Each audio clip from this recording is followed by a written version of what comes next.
Savez, Donald Trump fâché avec les mesures sur le climat. Le voici aujourd'hui qui abroge un texte servant de fondement à la lutte contre les émissions de gaz à effet de serre aux États-Unis. Une décision qui provoque la colère de nombreux scientifiques et défenseurs de l'environnement. Écoutez les explications de Laura Cambeau. Donald Trump fait face à des mineurs très enthousiastes pour défendre une énergie fossile. Le charbon est propre et beau. Le président annonce que l'armée américaine devra donner la priorité à l'électricité issue du charbon.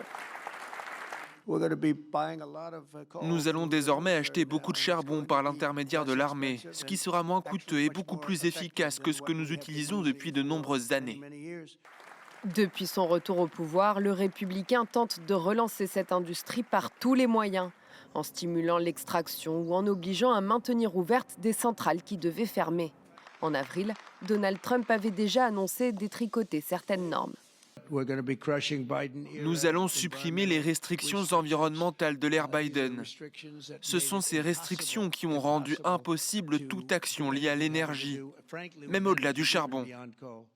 Donald Trump mise sur le charbon pour alimenter les centres de données très énergivores et gagner la course à l'intelligence artificielle. Une politique qui va à l'encontre de l'évolution du secteur de l'énergie aux États-Unis. En 2023, le charbon représentait 16% de la production totale d'énergie, contre 50% en 2000.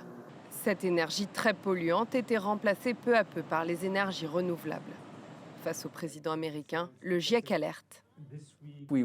Si nous voulons limiter le réchauffement climatique à 1,5 degré, les mesures à prendre sont évidentes.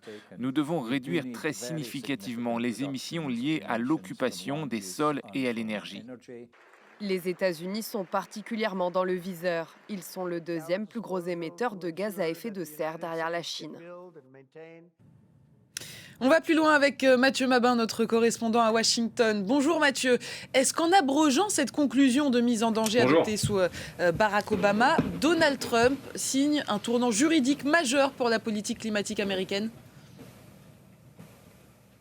Oui, c'est un tournant incontestable parce que cette conclusion de mise en danger adoptée en 2009, on le rappelle par l'EPA, l'Agence de protection américaine de l'environnement, sous l'administration Obama, n'était pas un simple avis scientifique. En fait, c'était la clé de voûte juridique de toute la politique climatique fédérale américaine jusqu'à aujourd'hui. Et donc, en affirmant que les gaz à effet de serre menacent la santé publique et le bien-être des Américains, l'État fédéral s'appuyait à l'époque sur le Clean Air Act, un autre pilier juridique pour réglementer les émissions des voitures, des centrales électriques et surtout de l'industrie lourde. C'est-à-dire quelques-uns des principaux facteurs de pollution dans ce pays, on le sait. Sans cette conclusion, l'EPA perd tout simplement le fondement légal qui lui permettait d'imposer ces normes. Donald Trump ne se contente donc pas d'assouplir une règle. Le président retire tout simplement le socle juridique sur lequel reposait l'action climatique fédérale depuis plus de 15 ans. Alors évidemment, c'est un geste idéologique assumé, on vient de l'entendre de la part de Donald Trump. L'administration explique vouloir alléger le poids réglementaire, déréguler en quelque sorte et défendre la compétitivité énergétique américaine. C'est vraiment l'un des chevaux de bataille de Donald Trump, notamment dans le pétrole et le gaz. Mais attention, juridiquement, l'affaire n'est pas tout à fait jouée, elle n'est pas gagnée en tout cas. On se souvient que la Cour suprême avait reconnu en 2007 que les gaz à effet de serre pouvaient être régulés au titre du Clean Air Act, un autre pilier juridique qu'on a évoqué déjà, un autre pilier de la lutte contre le réchauffement climatique aux États-Unis et qui, celui-là, pour le moment, est encore debout.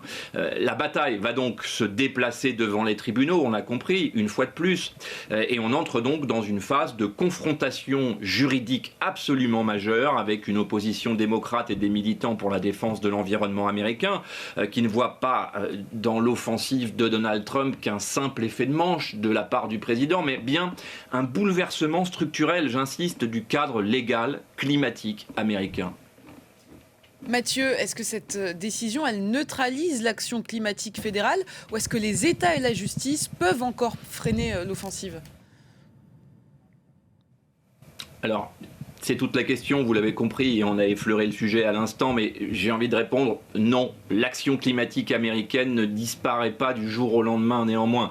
Mais c'est vrai qu'elle change profondément de centre de gravité, ça c'est certain.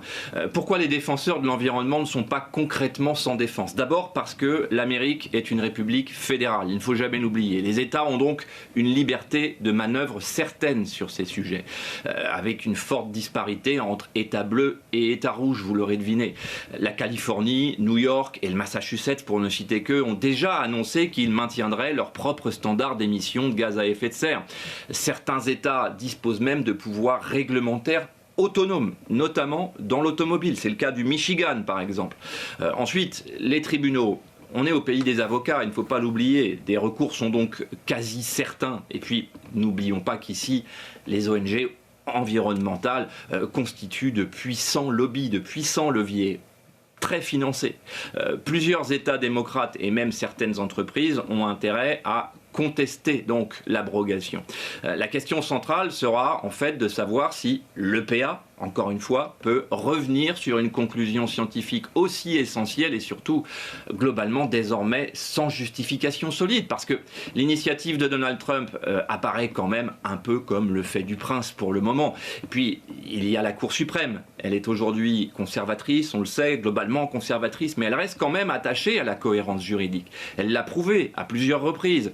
Si la procédure est jugée fragile, la décision pourrait être tout simplement suspendue par la Cour suprême. Et enfin, je terminerai là-dessus, il y a la réalité économique. Les marchés de l'énergie, les investissements dans les renouvelables et les engagements des grandes entreprises ne dépendent pas uniquement de Washington, du bureau ovale de Donald Trump. Merci beaucoup Mathieu Mabin en direct de Washington.